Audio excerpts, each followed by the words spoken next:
Good evening, everyone, and welcome to you all to our debate on rebuilding Europe through digital transformation. I know this may be the last debate at the end of a long day for many of you, so we will keep it short and interesting as much as possible. We expect over 70 participants connecting this evening, including, of course, members of our forum, but also representatives from the EU institutions. Before I introduce our outstanding lineup of speakers, you can already see them on your screen.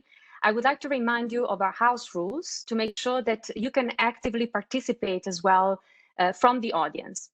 So very quickly, all attendees are now on mute, but there will be a question and answer session after the speeches, and you'll be most welcome to take the floor and ask a question.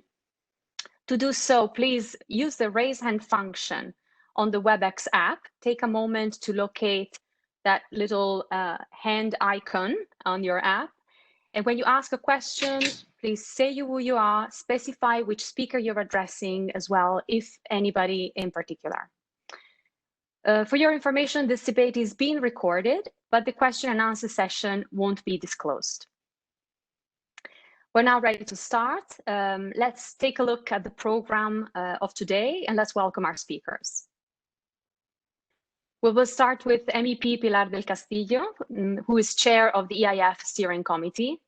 Pilar needs no introduction at our forum, but I would like to still mention that she's a member of the European Parliament Committee on Industry, Research and Energy, with extensive experience in digital policy and telecommunications regulation in particular. But not only we have our chair with us today, we also have our programming committee co-chair, MEP Ivan Stefanec. Hello, Ivan. Ivan is a member of the Committee on Internal Market and Consumer Protection, where he focuses on SMEs, employment, entrepreneurship, digital single market, and red tape reduction. But there is also something that you may not know about him. He actually cycled all the way from Bratislava to Brussels when he was elected as member of the European Parliament in 2014 to take office. So he covered 1,200 kilometers, and he took him 9 days to do so, if you wonder. Congratulations and well done, Ivan. I didn't know that, and I just found out. So after Pilar and Ivan for their initial remarks, the floor will go to our guest speakers, starting with Anthony Whelan, Digital Policy Advisor in the Cabinet of European Commission President von der Leyen. Welcome, Anthony.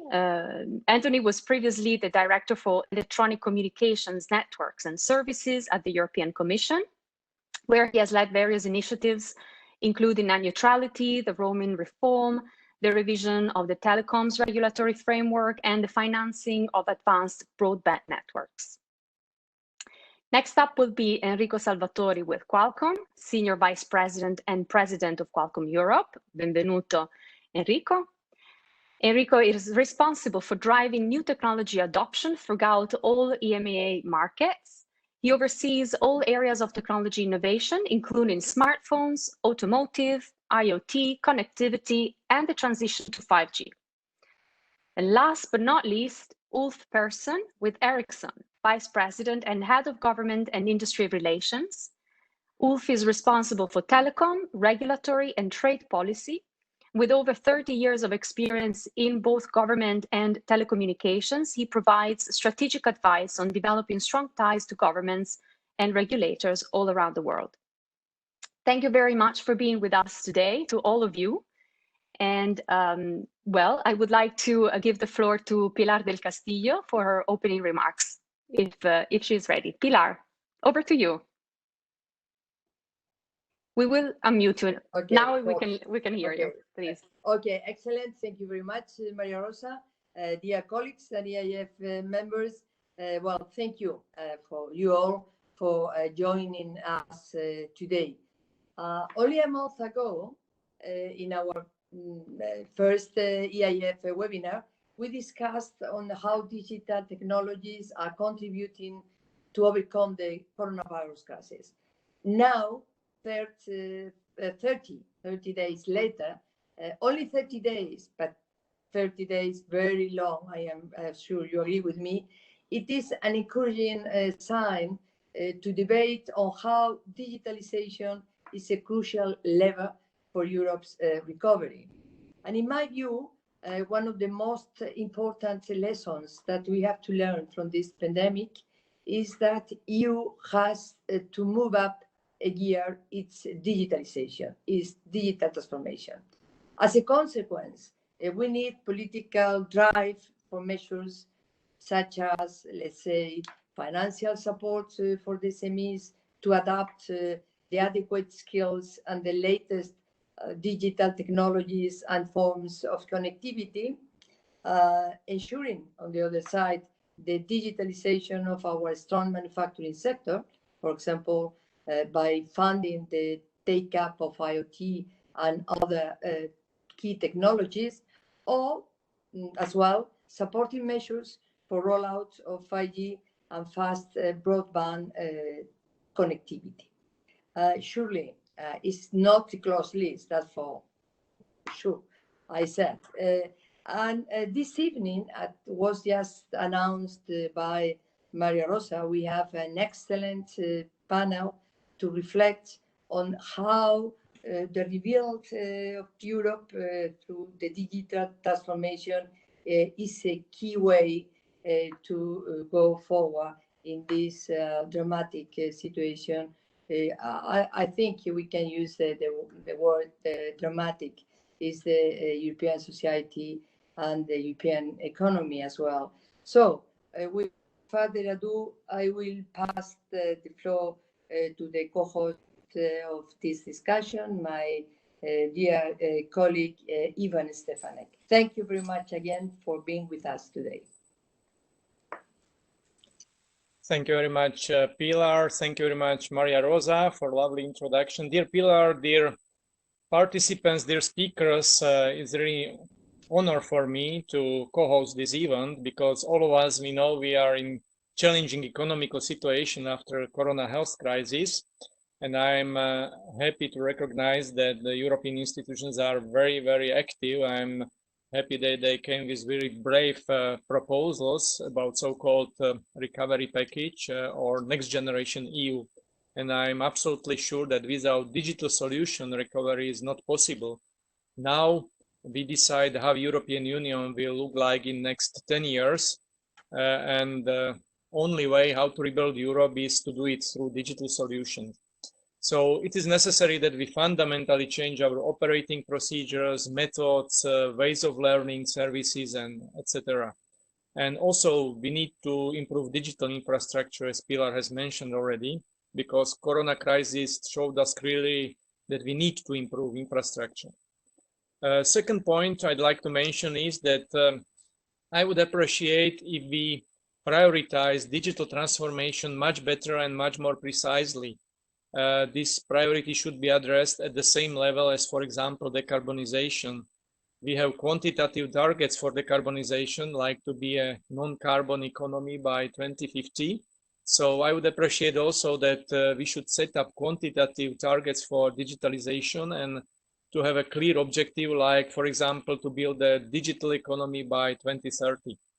And last point, last but not least, I'd like to highlight the role of SMEs. As Maria Rosa has mentioned, that this is my favorite, one of my favorite topics, together with digital transformation.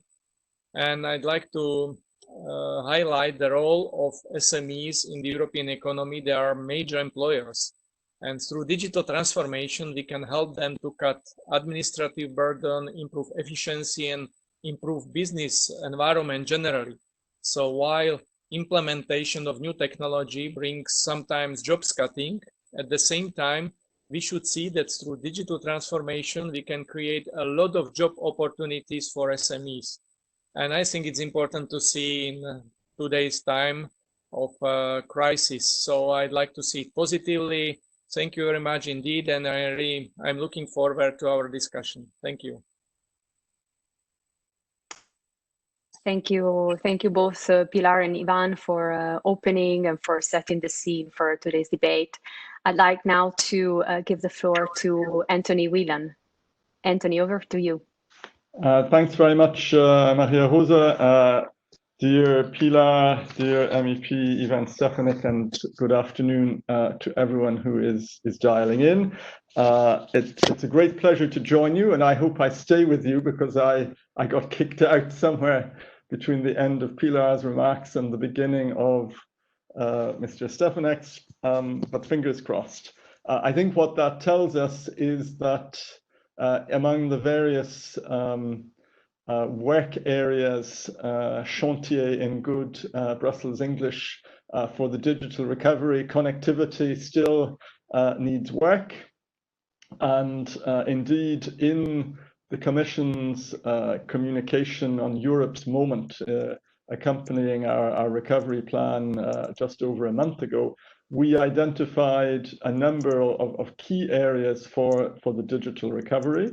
Connectivity was one. I won't say more about it than that because our other panelists are steeped in that area. Secondly, we put the spotlight on the need for stronger industrial and technological presence in strategic digital value chains. And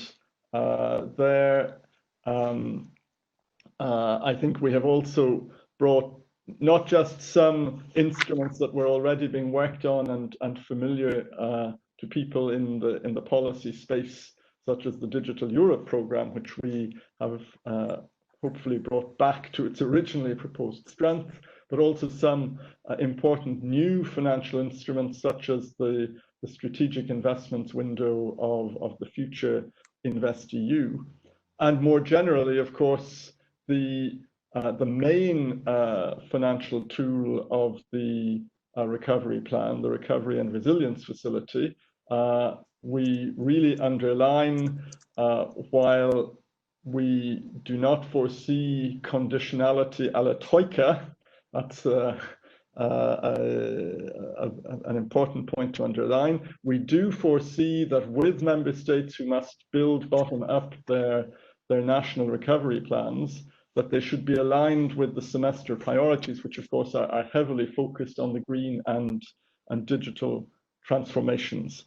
And there, of course, we will see investments in areas like quantum, like cybersecurity, like the secure processing of big data, the development of 6G, and much more. Thirdly, we underline something that has been a big theme of this commission already, the need for our data economy to be put on a firmer footing, playing to our strengths, which are, of course, include our very substantial manufacturing strengths, although we certainly don't or shouldn't limit ourselves to that.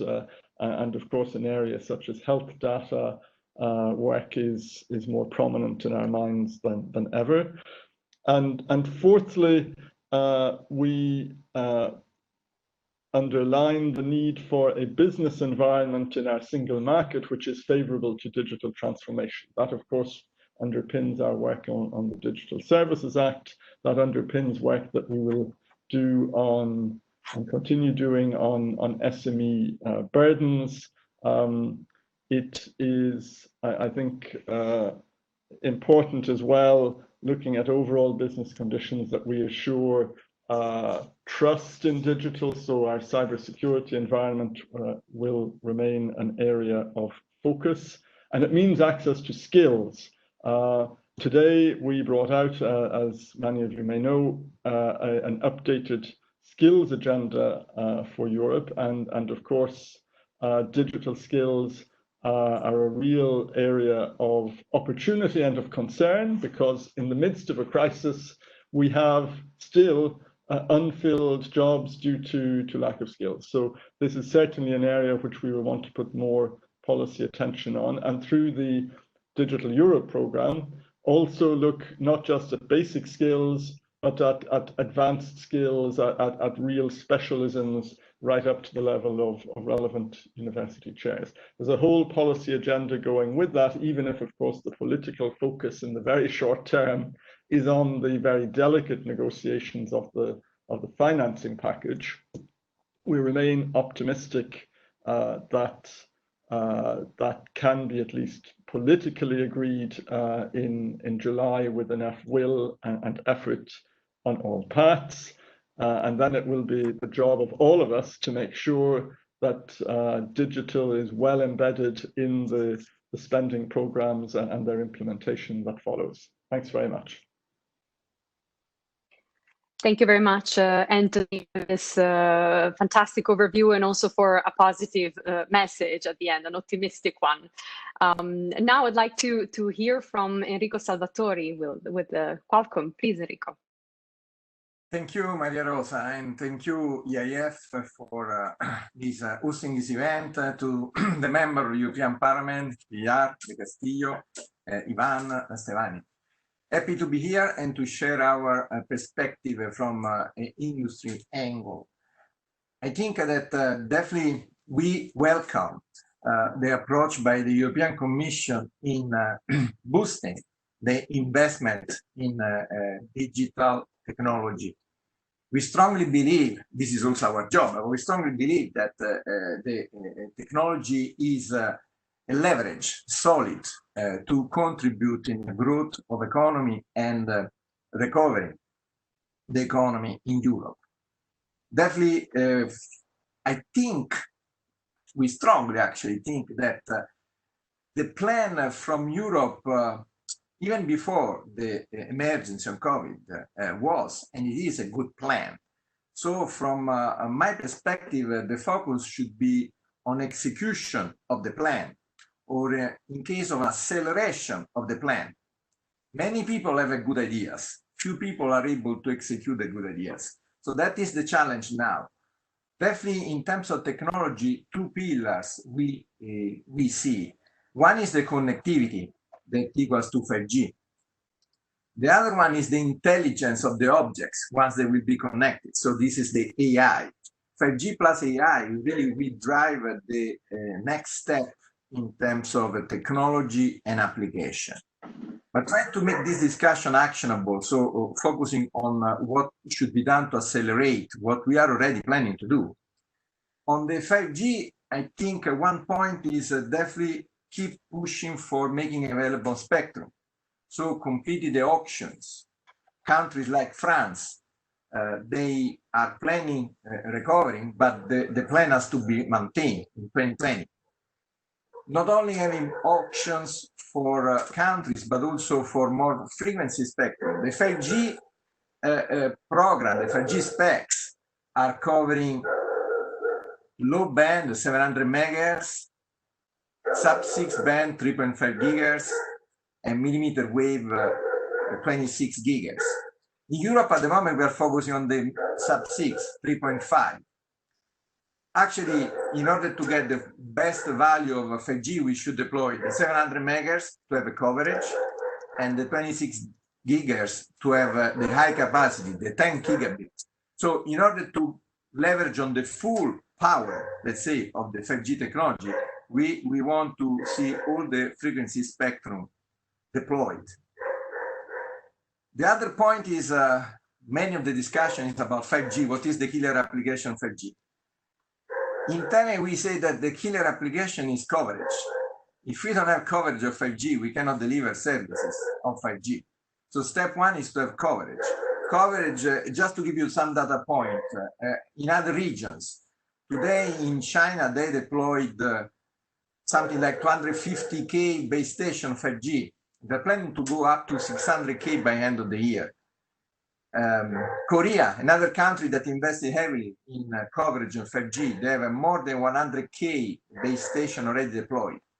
In Europe at the moment, we have something like 15K, 20K, let's say, trying to be optimistic. Anyhow, there is a good side of the story, meaning that looking to the total countries that launch commercial services in the world, 30 countries, and 12 out of the 30 are from Europe. The total network in service worldwide is 60, too much, 60. And in Europe, we have 22 in service. So Europe is definitely contributing and is marching on the right direction, but we need to accelerate in the coverage. What we do in parallel to growing the network side, Qualcomm, we are focusing on the device side, the smartphone. So we are working to make the 5G modem platform available also in the affordable segment, affordable tier of the device. Our customers are in a position to deliver 5G phones in the $300 price range. That will, combine with the coverage on the network, will make the 5G connectivity happen more and more. But 5G is also the bridge to move out of the traditional mobile ecosystem into new industry sectors. And I think for Europe, there are many, but I would like to cover in particular what we are doing in automotive and in industrial automation. In automotive, definitely 5G will bring the connectivity car to car, the vehicle to vehicle, vehicle to pedestrian, vehicle to network, to the cloud, so the CV2X. I think this is another call for action. We need to accelerate in Europe to select the technology linked to the 5G roadmap to deliver safety, optimization on traffic. That will have an impact also in terms of the green agenda for Europe, because the optimization of the traffic will, unfortunately, we know by fact with this lockdown experience that the impact is significant. But automotive is also AI, artificial intelligence, because going in the direction of the autonomous driving, we need to have cars that are able to make decisions by their own about obstacles, and this is done with the AI engine in the car. We are already working on that with some layer. There is up to layer 5, but there is already implementation ongoing. We need to accelerate on that, because this will make the European automotive sector, as usual, state-of-the-art and competitive in the global market. For industrial automation, the same. 5G connectivity will provide the smart factory, meaning that we can keep, thanks to the digital transformation, the European industrial automation sector competitive in the global market. We can also make competitive the cost of manufacturing products in Europe. So taking jobs back to Europe, because with the smart factory, we can leverage more on digitalization, and so impact on the cost of manufacturing. That is another critical element. Also in the factory, the smart factory, the artificial intelligence will be the building blocks to achieve the new layout.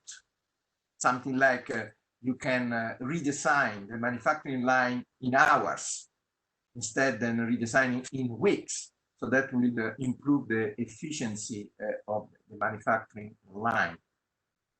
So those are all elements, and we are working with players like Siemens, like Bosch, for the automation of the industry. We are looking at the private networks that is also linked to the 5G technology, but is something related just for the smart factory, smart facility. And in particular, we see the initiative by the approach by Germany having dedicated spectrum for private networks in the IoT sector. So anyhow, a lot of good directions, I would say, but again, priority now is executing and delivering.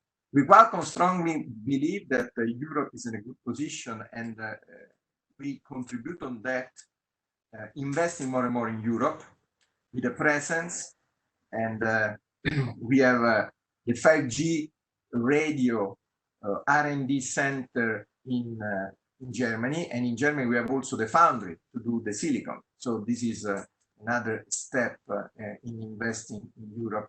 For the AI, we have an R&D center in Amsterdam.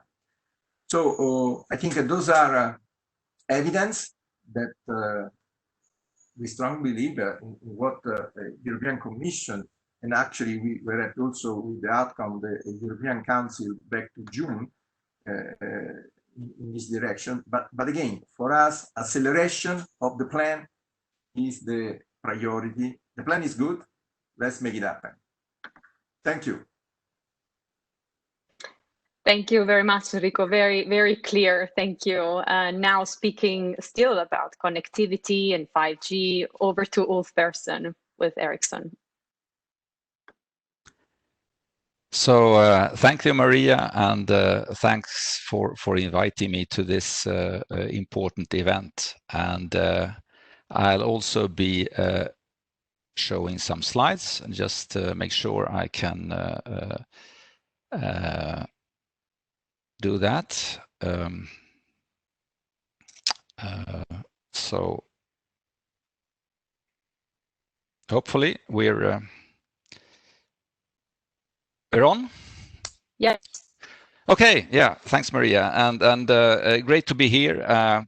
So I'll move directly to first slide, because as several have alluded to, what we see, of course, with COVID-19 affecting everyone around the world, and social distancing, keeping millions at home, has placed significant demands on the infrastructure. But it's important to emphasize that telecom networks so far have stood up well to the task. As people spent more time online at home, network traffic loads shifted geographically from city centers and office areas to suburban residential areas. And the largest share of the traffic increase as lockdowns went into place was absorbed by the fixed residential network, but many service providers also experienced an increased demand on the mobile network. And what you see on this slide is actually the change traffic pattern happening in the Paris region. And as connectivity, as many of previous speakers have emphasized, is now a must-have for all the economy and society. This issue is and should be front and center of policymakers' concerns. We therefore strongly welcome the recent Council conclusions on shaping Europe's digital future, calling on the European Commission and Member States to improve investments in accelerating the deployment of networks capable of offering gigabit connectivity. So I would like to introduce to you the latest edition of Ericsson's mobility report that was published only a few weeks ago. And this is a regular forecast we conduct twice a year, looking forward to the next 5 years. And in this edition, we take a more detailed look also at the role of networks and digital infrastructures in keeping societies running and helping to keep us all connected when we have to stay apart. Some of the main findings, well, first, and I think it's obvious to all of us, digital infrastructure is critical to meeting communication needs in times of crisis, as is the COVID-19. And secondly, I mean, 5G was made for innovation. Despite the uncertainty caused by the COVID-19 pandemic, providers continue to invest and switch on 5G around the world. And we actually upped the forecast for number of 5G subscriptions by the end of the year to 190 million, partly driven by China, but also many other markets. By 2025, we forecast 2.8 billion mobile subscriptions on 5G, which also in terms of coverage means that we expect that 5G will cover up to 65% of the world population by that year. However, and as was already indicated, short-term factors point to slower pace in certain countries, for example, delays in licensing of 5G spectrum due to COVID-19. But nevertheless, 5G is still expected to be the fastest deployed mobile communication technology in history. And lastly, fixed wireless access connections, and it's the first time we actually include that in our report. They are forecast to account for 25% of global mobile network data traffic by the end of 2025. And you may have heard a lot lately about the potential of fixed wireless access, including from BEREC, who recognize it as a very high capacity network with capabilities to contribute significantly to Europe's gigabit connectivity, very much in parallel to fiber build out. But also speaking about the short-term factors and a slower pace in certain countries in Europe, we can see on this graph, comparing the different regions around the world, that Europe will partly suffer from the delays across Europe in licensing of 5G spectrum. And you can see that Europe, both Central Eastern and Western Europe, will be behind both Northeast Asia, which includes China, and North America in the uptake of 5G. And to this end, of course, EU policymakers, and as was emphasized by Enrico as well, must continue to encourage member states to remove barriers for such investments, access to sites, for example, and of course to award 5G spectrum frequencies by the end of this year. This in order to secure a timely deployment of high-capacity network infrastructures all over Europe. But we should also like to take this opportunity to highlight 5G's importance in delivering carbon neutral growth, which echoes the European ambition of a twin transition. It should be both green and digital.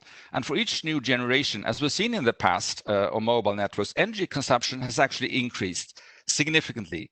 But on the one hand, the 5G standard is the most energy efficient ever. And what is important, we can do even more from industry side. And Ericsson has developed a unique model for building 5G networks in a different way, helping communication service providers reduce energy consumption. And we believe this is not only an option, it's an industry responsibility. And of course, if you would like to learn more about our insights into how industry can achieve this new reality, I invite you to read our report, Breaking the Energy Curve, that we published in March of this year. But what we see, and I'll guess Enrico talked a lot about that as well, is that 5G will unlock the digitization of ecosystems, everything from healthcare to agriculture. And this slide also includes an effort to quantify the revenue potential for service providers by 2030, that is. So I would say we see 5G as the most important part of the evolving digital infrastructure, requiring focused attention and investments to support digital transformation across different ecosystems. And without this investment happening first, much of the benefit will simply not be realized. And we also understand that the ecosystems matrix applies to the recovery funds assessment of where investments are required. So just to conclude that 5G, as we see it, has an exponential potential in restarting economies and building societal resilience, building our new and better normal underpinned by connectivity. And investments in digital infrastructure will need to come first before much of the innovation on top can happen. Connectivity is a fundamental prerequisite of digitizing our economies. But of course, we will also need collaboration with governments to address key economic and societal challenges, like connecting the unconnected, connecting the SMEs, as we heard about from Ivan as well, thereby taking the growth and prosperity from digitization much further into our European population and our European companies. So thank you. Happy to come back then in the panel discussion.